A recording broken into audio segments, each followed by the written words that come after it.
l'envoyé spécial, Tom Barak, il a dit aux Libanais, si vous ne désarmez pas Hezbollah, Israël va vous attaquer. Il a averti les Libanais, désarmer Hezbollah.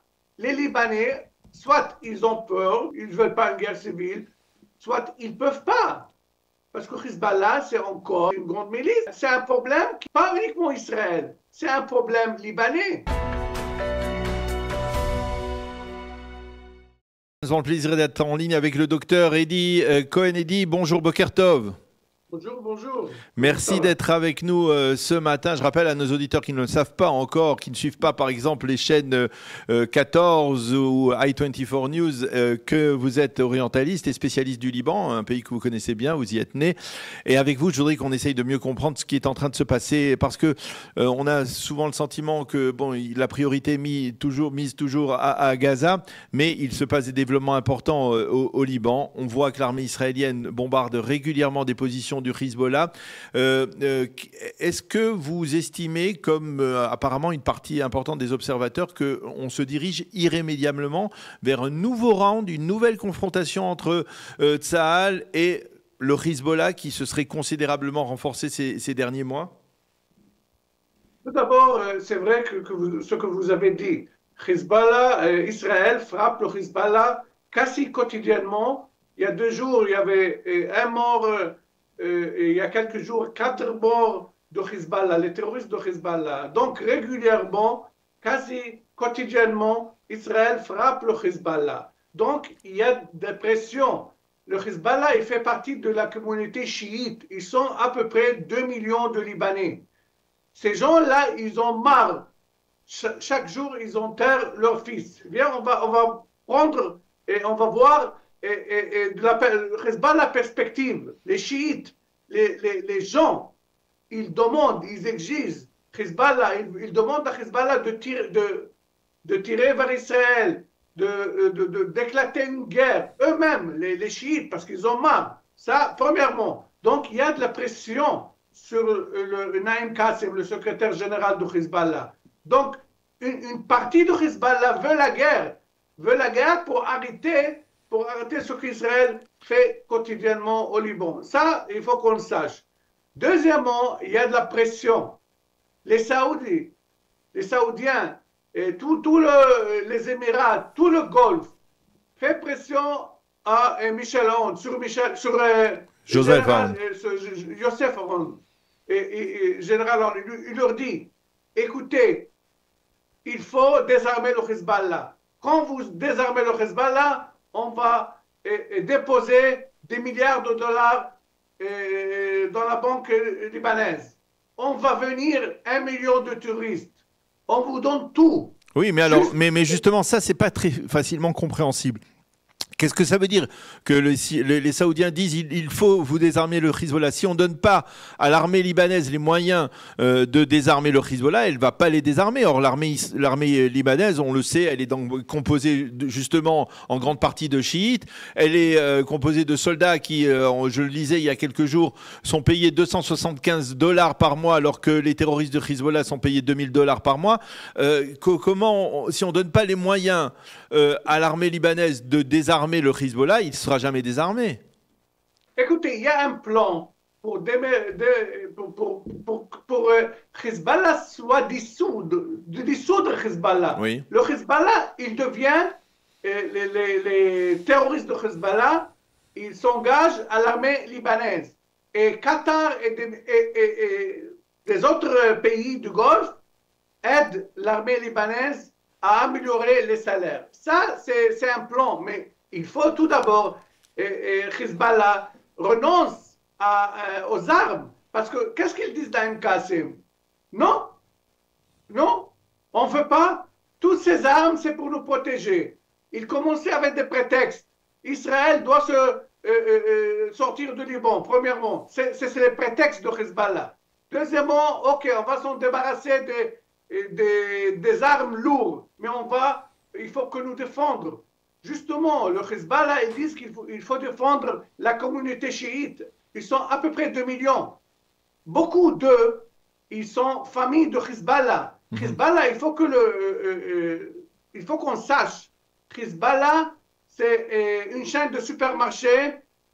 Hezbollah, il possède des chaînes d'hôpitaux, des écoles, fait partie des infrastructures sociales. Et comme vous avez dit, le salaire, c'est 4 fois plus qu'un soldat dans l'armée libanaise. Donc, il y a pression de ne pas donner les armes, mais par contre, les Américains, ils disent aux Libanais et à Joseph Aoun, il faut désarmer Hezbollah parce qu'Israël va vous attaquer. Donc, il y a la pression, et l'armée libanaise, elle a fait un plan. Il y a un plan pour démilitariser Hezbollah jusqu'à la fin de cette année. Et une chose très importante, chaque Libanais, il ne veut jamais retourner à la guerre civile. Je ne sais pas comment ça va se passer parce que Hezbollah refuse de donner les armes, mais d'un autre côté, les politiciens libanais, le gouvernement libanais, le président libanais, ils ne veulent pas rentrer dans une guerre avec Hezbollah.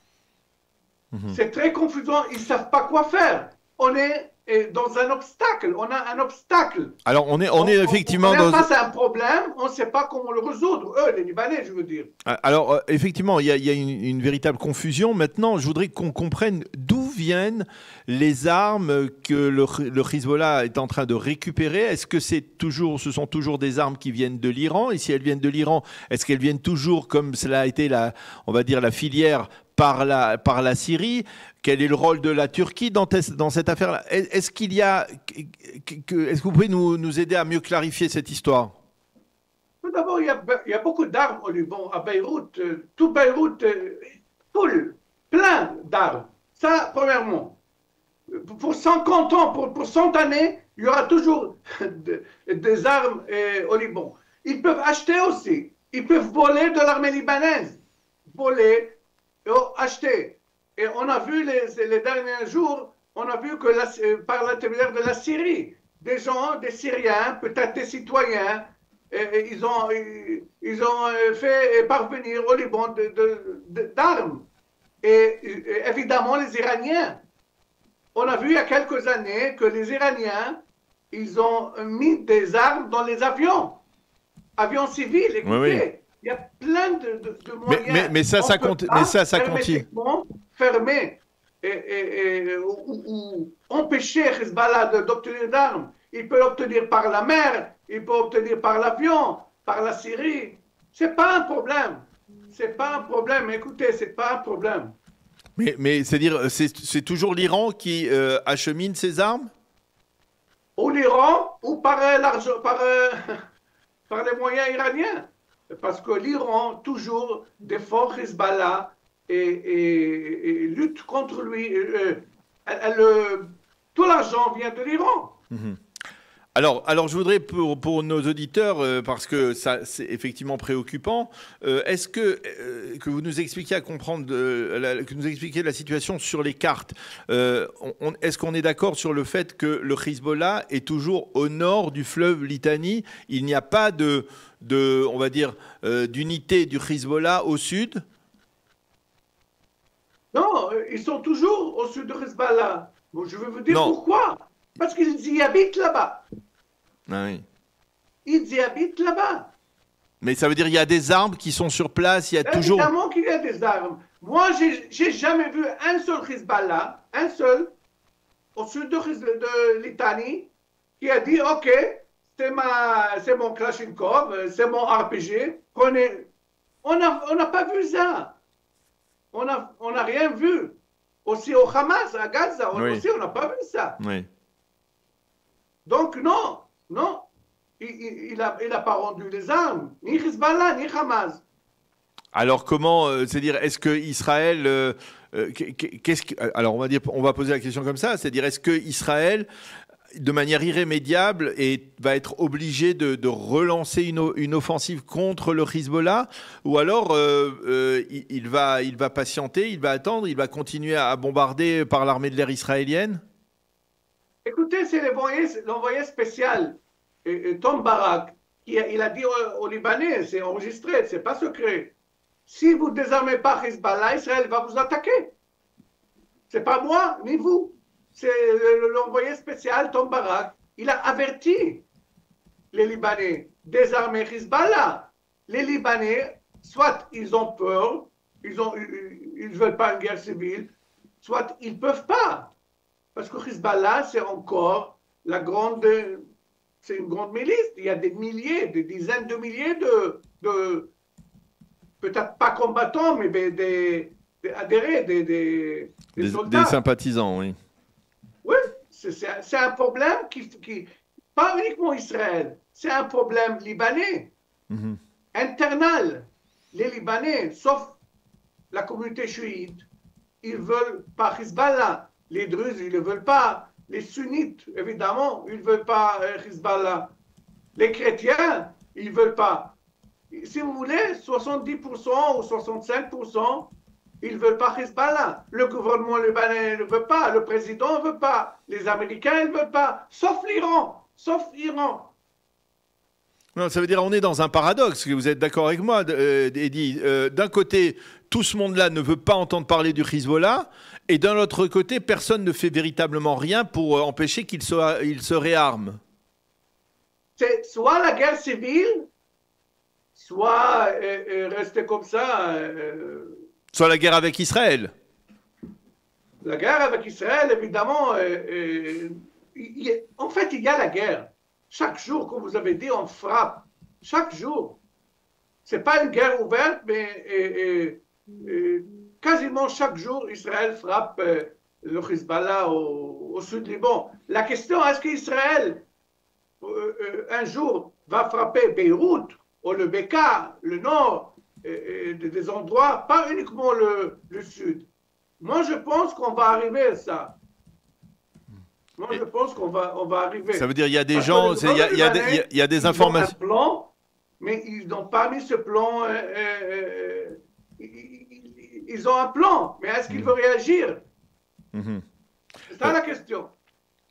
On parle d'un départ massif des habitants d'Aria à Beyrouth, c'est-à-dire, ça veut dire que les Libanais croient vraiment que les Israéliens vont les attaquer. Je pense que si, on n'a pas le choix. On n'a pas le choix. Israël, suite aux Américains, ne fera pas Beyrouth. Mais je pense que ça va arriver. Si le problème continue, si on voit que Hezbollah ne rend pas ses armes, et moi je ne crois pas qu'il va rendre ses armes, donc c'est la guerre, évidemment. Maintenant, il y a de la tension. Oui, il y a de la tension et d'une certaine manière, on ne voit pas véritablement, c'est-à-dire le rôle des Américains. Il n'est pas de trouver une solution, par exemple, là aussi, d'apporter à l'armée libanaise les éléments, la puissance suffisante pour désarmer le Hezbollah? Je pense que ça va arriver. Je pense que ça va arriver, mais les Libanais ils doivent prendre une décision. Rentrer dans une guerre civile, je ne pense pas qu'ils veulent ça.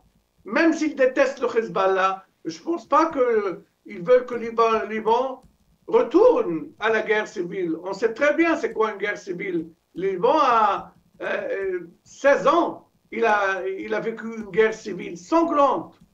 Les chrétiens contre les musulmans, les Druzes contre les chrétiens, tout contre. Maintenant, c'est une guerre contre Hezbollah, contre les chiites. Oui. Et ça, c'est une décision effectivement très complexe à prendre. Merci beaucoup, Dr Eddy Cohen, de nous avoir aidé à mieux comprendre cette situation qui, il faut l'avouer, est très, très complexe, hein, surtout pour ceux qui ne suivent pas de près tous les jours. Mais en tout cas, vous nous l'avez bien expliqué. Merci beaucoup, Eddy, d'avoir été avec nous ce matin. Bonne continuation. À bientôt. Bonne journée. Merci à vous.